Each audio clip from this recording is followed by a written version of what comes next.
can the dead in the grave hear or not?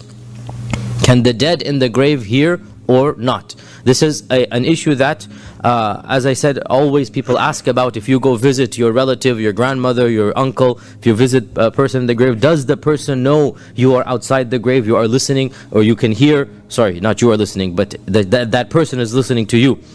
Can he know that a visitor is at his grave? This is a very big theological question that even the Sahaba differed over. Even the Sahaba differed over. And this incident of Badr is one of the most important evidences used by both sides. It's an authentic evidence. Everybody knows it is there. The interpretation is the issue.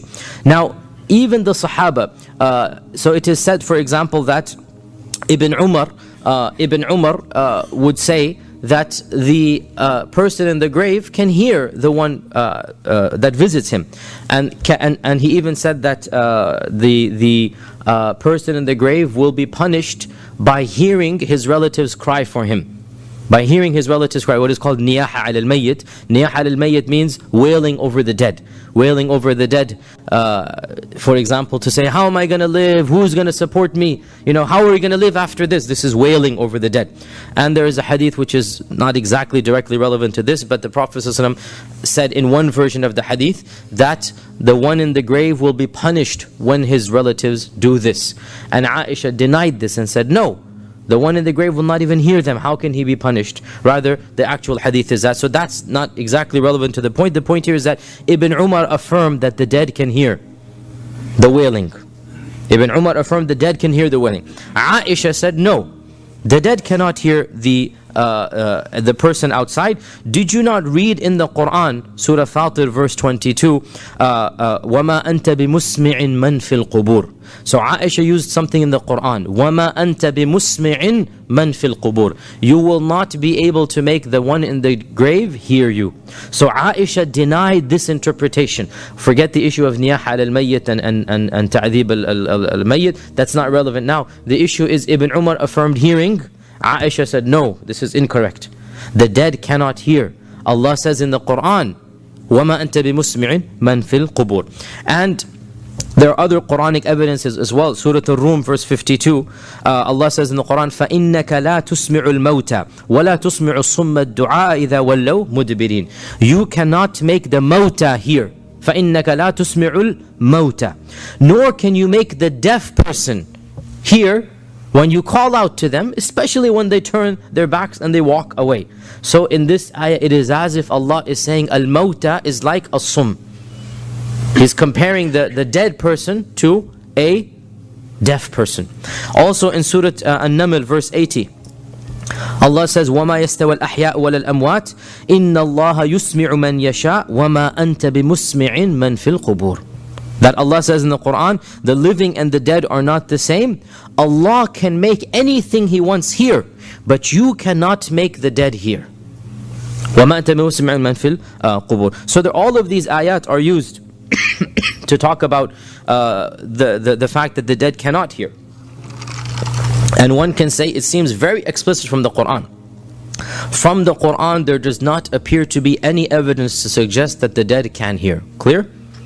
The Quran seems to say very clearly that the dead cannot hear. Clear? Right? Now, let's look at the ahadith. A number of ahadith seem to suggest that the dead can hear. Hence the controversy. This is why the controversy arises. So, of the ahadith is the hadith in Sahih Bukhari. That is a very long hadith that the Prophet ﷺ mentions what happens to the what happens to the soul when it dies, and a very long hadith. One phrase in it is of relevance to us. That the Prophet ﷺ said that the person in the grave, he hears the footsteps of those who have come to bury him as they return. The one in the grave, when he is buried, this is at the burial. So the Prophet is talking about what happens to the ruh, and it goes up and it goes down. The righteous goes up, the evil goes down.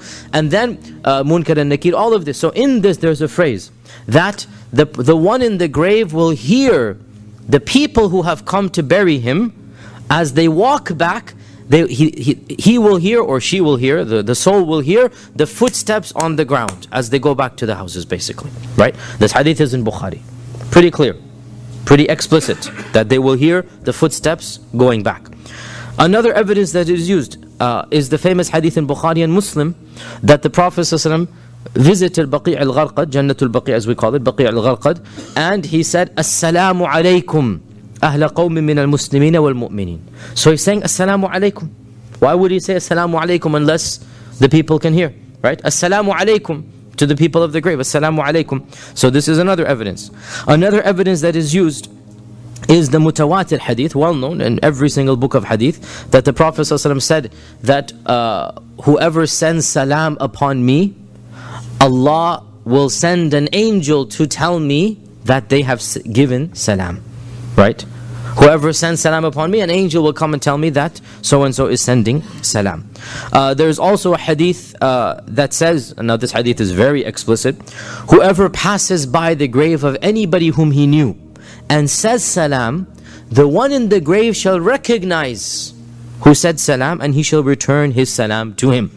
Now, this hadith is very explicit. However, it is clearly a weak hadith. It is not mentioned in the 6 books. It's mentioned in some of the more obscure books, Ibn Hibban and Ibn Asakir and Tariq Damashq, some of the more obscure books, and it is very clearly a weak hadith. It's not in the famous Kutub al-Sitta or Kutub al-Tis'a. Had this hadith been authentic, then end of story. It's very clear, but it's not authentic. Of the evidence that is used is the hadith of Amr ibn al-As. It's not a hadith, it's his own statement, his own wasiyah, that he's telling his children, that when he's telling him what to do after he dies, and one phrase in there says, so when you bury me, stay at my grave for the length of time it takes to slaughter an animal and distribute the meat. Why? Asta'nisu bikum, your presence will calm me down. He's telling his children and his loved ones, stay at my grave, your presence will calm me down, until once I am calm and recollected, I will be able to answer to Munkar and Nakir when they come. This is a very explicit hadith where he's basically saying, I'm going to be terrified, I'm going to be lonely and scared, stay with me as friends and comforters for a while. Let me calm down. Asta'nis means to basically get comfort from you, right? Once I am comforted, then I'll know how will I respond to the messengers from my Lord. He didn't say Munkar and Nakir, he said the messengers of my Lord, meaning Munkar and Nakir. Clear?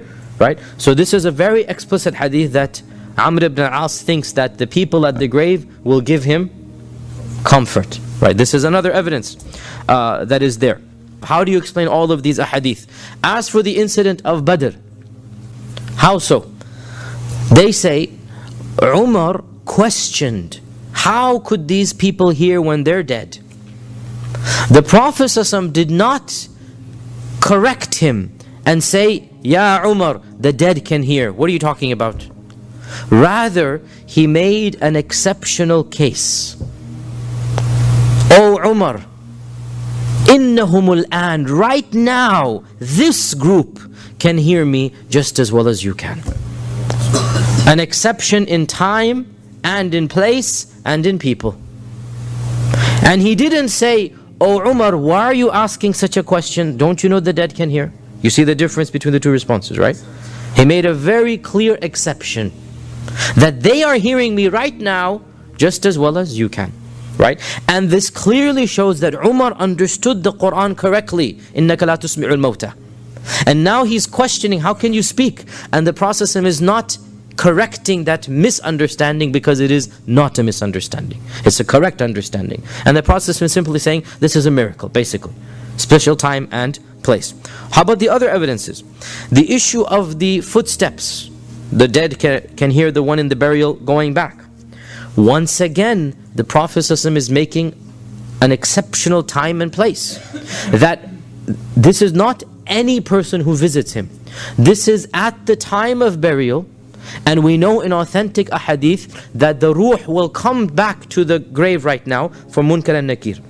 Right? The ruh will come and be reunited with the body in the alam al-barzakh to respond to Munkar and Nakir. So the Prophet is basically telling us, at that point in time, the footsteps of those who walk back, those footsteps on the top of the ground, they will be heard by the one in the grave. Not conversations, Not hello, hi, how are you doing? Rather, just the reverberations from the top of the grave for that period of time when the soul is reunited with the body. Once again, there is a clear exceptional clause that makes logical sense. As for the issue of the Prophet ﷺ going to Baqi' and saying Assalamu alaikum ahla qawmi min al-muslimin al-mu'minin, yes, he did say Assalamu alaikum, but this is the salam of dua and not the salam of tahiyyah, i.e. this is a dua he's making for the dead and not a greeting of Salamu alaikum, because Assalamu alaikum literally means may Allah's peace be upon you. So he is saying Assalamu alaikum and he means it. He's making dua for them. Where did you get that the dead can hear from this? There's no evidence at all that he is saying may Allah's peace be on you, O people of the grave. And there's no evidence here that the dead can hear, and that's actually very valid, that from this hadith you don't get anything about the dead hearing. As for the hadith of the dead person recognizing the one who says salam to him, we said this is weak, and pretty much every scholar of hadith who studies hadith says it is weak. As for Amr ibn al-As and his wasiyyah to his children, we say this is his interpretation. The Prophet did not tell him to do it, and some of the Sahaba, Aisha and Umar, are authentically reported to have denied the dead can hear. So this seems to be from the Sahaba's time. As for the ahadith of the Prophet ﷺ, that the angels come and give him salams, once again this is a very explicit evidence against and not for. Because if the Prophet ﷺ could hear directly, he wouldn't need the angels to go tell him. The very fact that an angel has to convey the salam indicates what? He cannot hear. And Allah is telling an angel to go convey the salam. And by the way, this is a common misunderstanding. It doesn't matter whether you're in front of the grave or whether you are in America. The angel will go in to give him the salam. Visiting the grave of the Prophet ﷺ, of course, it's an emotional experience, it's an iman builder, of course. But in terms of how your salam will get to him, it's all going to be from the angels, right? How your salam will get to him. So, you being in front of the grave versus you being in America, the angel will go and tell him. Therefore, if even the Prophet ﷺ requires an angel, what does this show about? The salam that can be heard, it cannot be heard.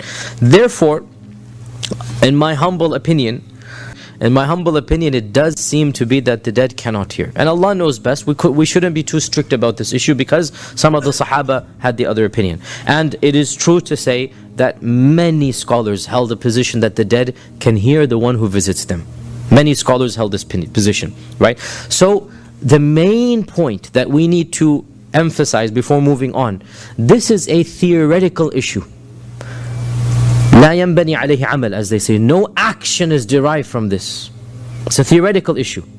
By unanimous consensus, you don't go to the grave and start having a conversation or start asking the dead for your needs, which is shirk. So what I'm trying to say is, even if you say that the dead can hear in the grave, there's no action that will come.